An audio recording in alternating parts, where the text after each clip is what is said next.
Olá, gente, boa noite. Estamos entrando ao vivo para a nossa live dessa noite. Uma conversa com quem gosta de aprender e compartilhar. Tema de hoje: os desafios e as oportunidades sociais e econômicas na pandemia. Essa é a terceira live feita com o professor Arlindo Vilasque. Eu quero desejar as boas-vindas, desculpa aí pelo transtorno, Perli Cipriano, Helena Rosa. Helena Rosa está em Minas, Wanda Alves em Goiânia, William, bem-vindo, William. Então, e Tânia, prazer muito grande, Tânia que está na Áustria, bem-vinda. Estamos aqui aguardando o professor Arlindo Vilasque. Como eu disse, nós estamos fazendo essa nova maneira de comunicar.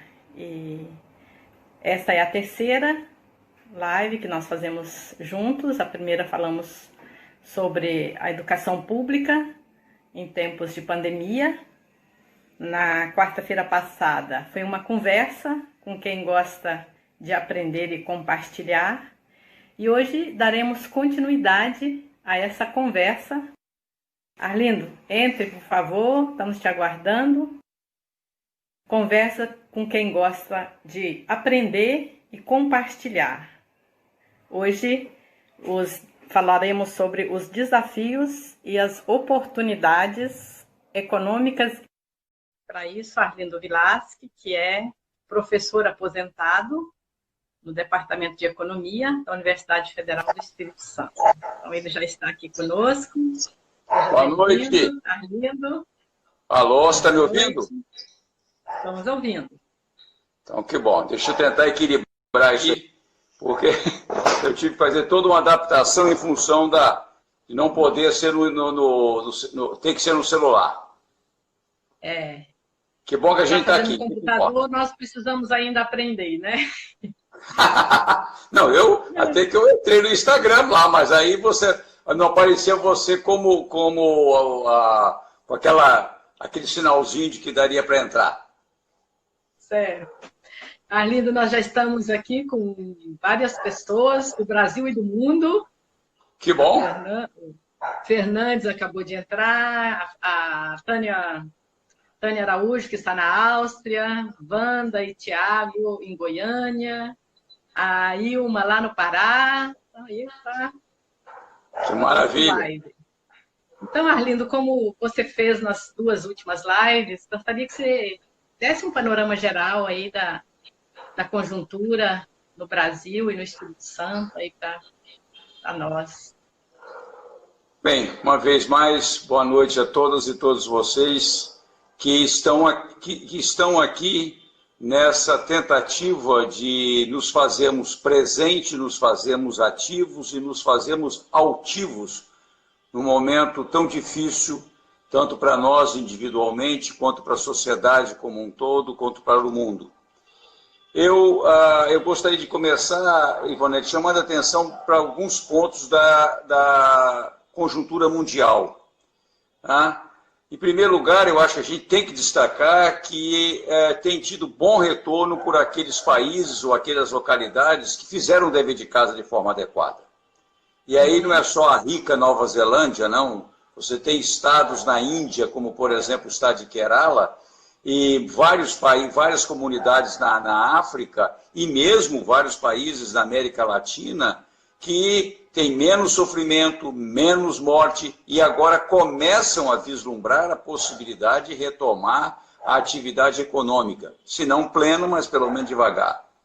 Em compensação, ricos como os Estados Unidos e a Inglaterra, que se comportaram de forma absolutamente irresponsável com relação à pandemia, continuam com mortes ainda crescendo e tendo que retornar de uma série de iniciativas, dentre os quais voltar a fechamento de escolas, etc, etc. Ou seja, quem priorizou as finanças, a população está pagando com alto. Os países que priorizaram as finanças estão pagando, as suas populações estão pagando com altíssimo preço de vidas, de sofrimento, de isolamento. E, por último, mas nem por isso menos importante, no panorama mundial, são os protestos, né, que estão acontecendo, obviamente com a forte presença nas ruas dos negros e da juventude e dos excluídos nos Estados Unidos, mas também com protestos na Inglaterra, contra a escravidão contemporânea. Né? Então, ou seja, resgatando a história e demonstrando como nós ainda temos sociedades escravocratas, apesar de estarmos em pleno século XXI. No Brasil, sem dúvida alguma, o comportamento irresponsável do presidente está no combate, né, à pandemia, está certamente sendo contestado, colocando o Brasil na lista negra de países que já não aceitam mais o viajante brasileiro, com destaque, obviamente, para os Estados Unidos, para a União Europeia, mas colocando em risco também vizinhos nossos na América do Sul e vizinhanças. Ou seja, nós estamos sendo um péssimo exemplo. Né?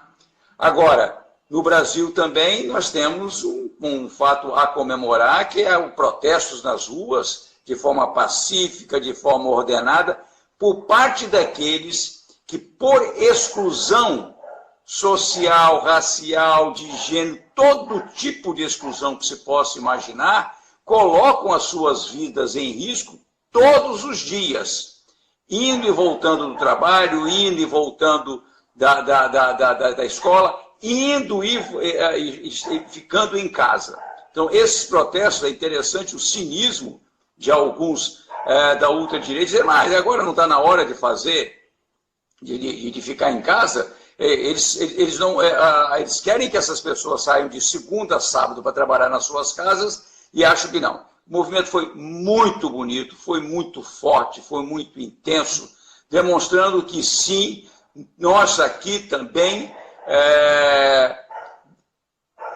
protestamos contra as nossas raízes escravocratas e protestamos também pelo crescimento da árvore da exclusão social que tem como raiz o escravagismo, sem dúvida nenhuma. O Espírito Santo, sem dúvida alguma, os resultados da pandemia são absolutamente alarmantes. Absolutamente alarmantes. Né? A forma assodada e irresponsável como o governo do Estado tratou, chegou a 2 casos que eu acho que são emblemáticos na segunda-feira. Um foi um secretário do governo estadual dizer que agora cabe aos médicos decidir quem morre e quem vive. Absurdo. Segundo lugar, os protestos, né, que foram também para a frente do Palácio, de trabalhadores de forma pacífica, mas reiterando que está na hora de nós retomarmos as medidas energéticas, não só para evitar mais perdas de vidas, mais sofrimento, mas também para que nós possamos retomar algum tipo de atividade econômica mais rápido do que está sendo agora. A grande questão que a gente tem que ter, e lamentavelmente no Espírito Santo isso não foi compreendido, é que quanto mais tempo nós vamos postergando o pico, e nós estamos adiando o pico por falta de ação no presente. Né? Já adiamos para maio, para junho, agora não sabemos se é julho ou agosto. Ou seja, enquanto nós não fizermos o dever de casa, nós estaremos cada vez mais pagando esse preço. Por isso, você vai me permitir que eu faça como na vez passada, pedir que cada um de nós exerça um momento de silêncio. E eu proponho que o nosso momento de silêncio seja pelas vidas que nós perdemos. O Espírito Santo hoje já são mais de 1000, no Brasil mais de 40.000, devido à irresponsabilidade de governantes, e pedimos também um momento de silêncio pelo sofrimento daqueles que perderam seus entes queridos e aqueles, principalmente os mais idosos, que vão ter que ficar mais tempo confinados.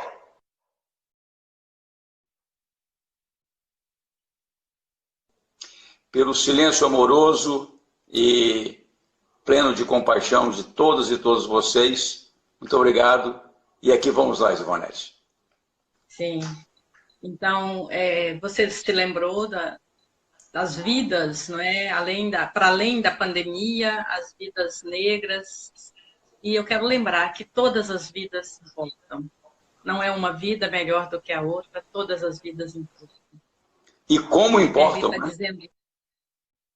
Perli está dizendo aqui que estiveram manifestações onde a juventude, em especial a juventude negra, deram o tom das atividades.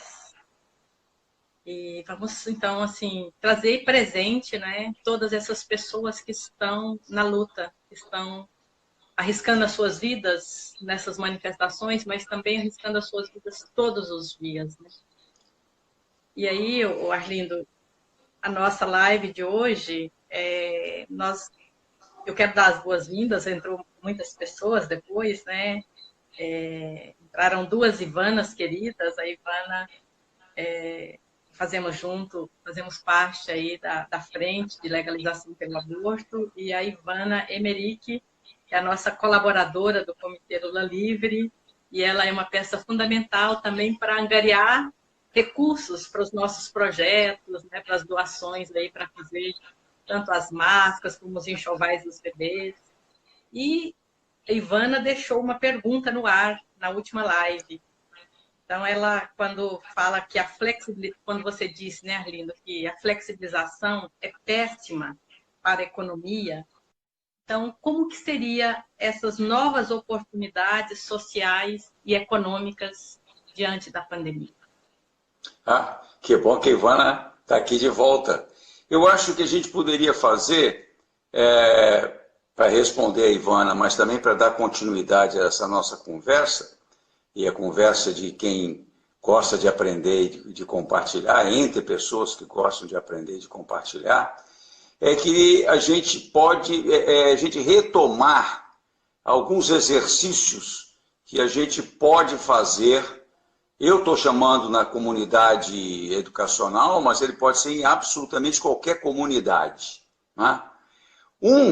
Uma desses exercícios, certamente, é aquele que eu já destaquei no nosso último encontro, que é levantar quantos ainda estão... Pois não? Só um minutinho. A Ivana está corrigindo que a pergunta foi por que a flexibilização é péssima para a economia? Talvez você responda essa pergunta, depois entra no tema que a gente está se propondo, né? Ivana, a flexibilização ela é péssima porque ela vai prolongar o tempo em que as atividades econômicas não vão ter qualquer chance de recuperação. Então, quanto mais tempo nós demoramos para nos colocarmos de forma responsável diante da pandemia, né, gerando afastamento social, protegendo os mais carentes, ou seja, dando prioridade à vida, maior é o tempo necessário para que, em algum momento, as atividades econômicas voltem a funcionar. Os exemplos estão no mundo inteiro. Aqueles países que fizeram o dever de casa mais rapidamente, aquelas localidades que fizeram o dever de casa mais rapidamente, isolando pessoas, fazendo teste, fechando atividades não prioritárias, exatamente para evitar contaminação. Eu mencionei no início da conjuntura, Nova Zelândia, é um país rico, a Finlândia é país rico, mas Kerala não é um estado rico. Está num país que é a Índia, que está longe de ser. Mas mesmo a Índia como um todo, mesmo tendo mais de 4 vezes a população brasileira, 6 vezes mais do que a população brasileira, tem muito menos mortes. Por quê? Fez o dever de casa. Está fazendo o dever de casa. E não está atendendo a conclamos de que o shopping tem que abrir de qualquer jeito.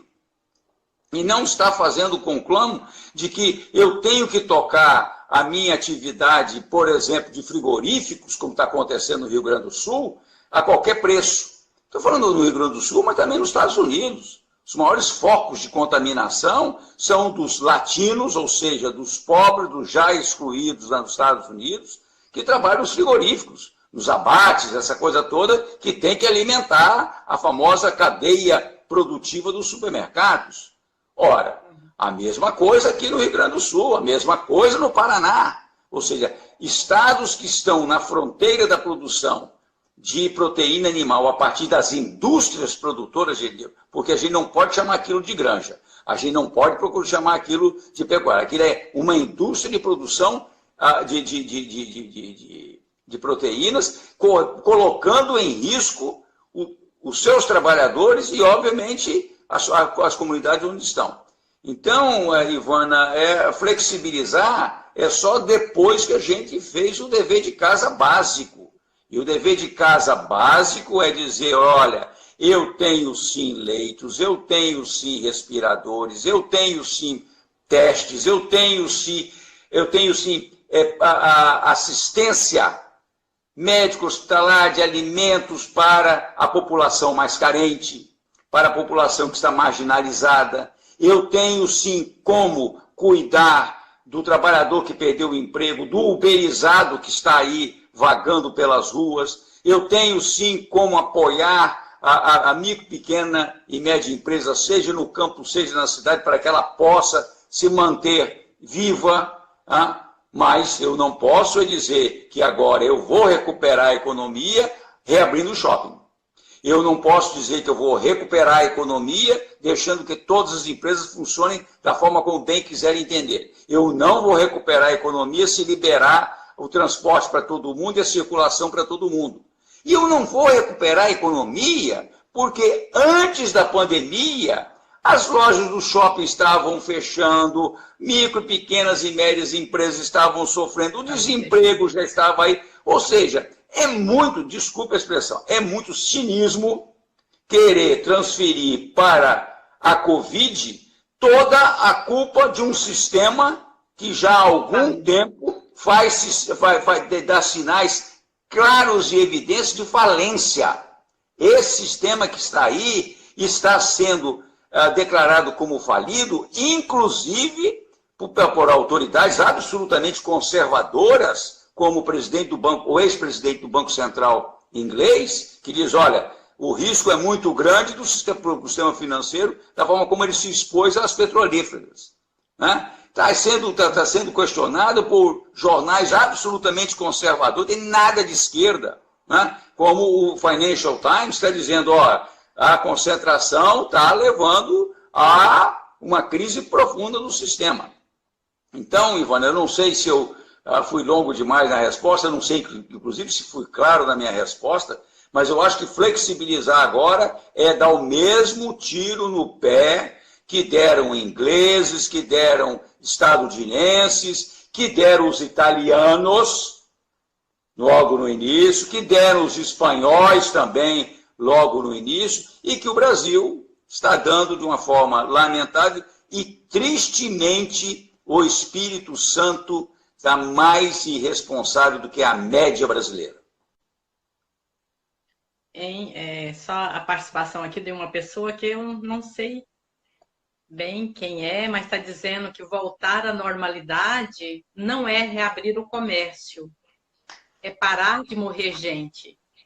E a Ivana dizendo que ela viu na live ontem, né, do Jocelino, uma pessoa abordou a questão, estão preocupados com os clientes e não fazem referência aos trabalhadores. Aí a gente sabe muito bem que são os trabalhadores que move toda a economia, né, Arlindo? Não, mas sem dúvida nenhuma. Eu acho que a gente... Inclusive porque eu prefiro ver o ser humano como tal. O ser humano consumidor é uma qualificação do ser humano. Ou o ser humano trabalhador é uma qualificação. Mas para mim a essência é o ser humano. Este é o valor maior nosso. Esse tem que ser o valor maior da economia.